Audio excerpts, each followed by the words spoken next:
নমস্কার, কেমন আছেন সবাই? আশা করি সবাই খুব ভালো আছেন। আমিও খুব ভালো আছি। তো আবার আপনাদের সামনে চলে আসলাম নতুন একটি ভিডিও নিয়ে।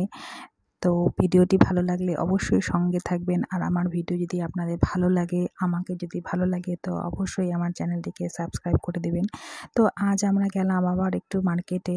আসলে আমাদের সামনে একটা বিয়েবাড়ি আছে। তো সেই বিয়েবাড়িতে গিফট দেওয়ার জন্য ভাবলাম যে একটা শাড়ি কিনি। আসলে নতুন বউকে শাড়ি ভেবেছিলাম অন্য কিছু দেবো, বাট নতুন বউকে শাড়ি দিলেই আমার ভালো লাগে আরকি।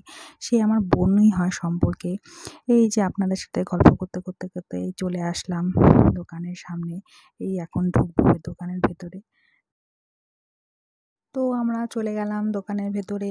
তো এই যে আমার মেয়ে উনি সব ঘুরে দেখছে। মানে বলছে, "মা এটা নাও, ওটা নাও, সেটা নাও।" তারপরে বলছে, "মা সিঁড়ি কোথায়? আমি যাবো।"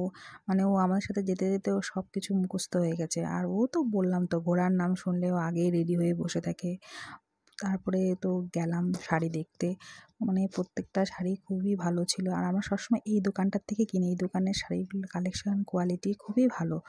তো আমরা যতই আমার শাড়ি বলুন, আমার বিয়ে যত অনুষ্ঠানে আমরা দেই গিফট পারপাস সব শাড়ি আমরা এই দোকান থেকেই কিনি। দোকানের শাড়ির কালেকশন খুব ভালো। তো একটার পর একটা শাড়ি দেখলাম, এই শাড়িটা তো আমার খুবই পছন্দ হয়েছিল। তারপরে ভাবলাম যে আমার বোন, ও তো খুবই অল্প বয়সী। তো ওকে একটা ডিপ কালারের মধ্যে শাড়ি দিই, যাতে আর এমন একটা শাড়ি দিতে যাচ্ছিলাম যে ও সবসময় পরতে পারে, দিনেও পরতে পারে, রাতেও পরতে পারে। তো অনেক ধরনের শাড়ি ছিল। খুবই আমারও একটা শাড়ি পছন্দ হলো, তো আমিও কিনলাম, ওর জন্যও কিনলাম। শাড়ির দোকান থেকে বের হয়ে আমরা চলে গেলাম বাজার কলকাতায়। আমার হাসব্যান্ডের জন্য একটা শার্ট কিনতে। আর বাজার কলকাতার শার্টের কালেকশন আমার খুবই ভালো লাগে।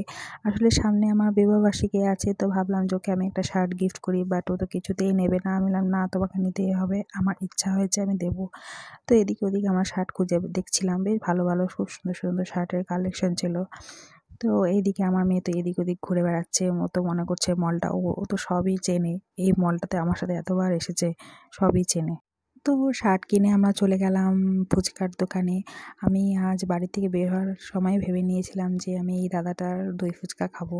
এই দাদাটা দারুণ দই ফুচকা বানায়, খুবই টেস্টি বানায়। মানে একটা প্লেটে তো মন ভরেই না, বাট বেশি খাই না, বেশি খেলে আবার যদি অসুবিধা সহ্য হতে চায় না।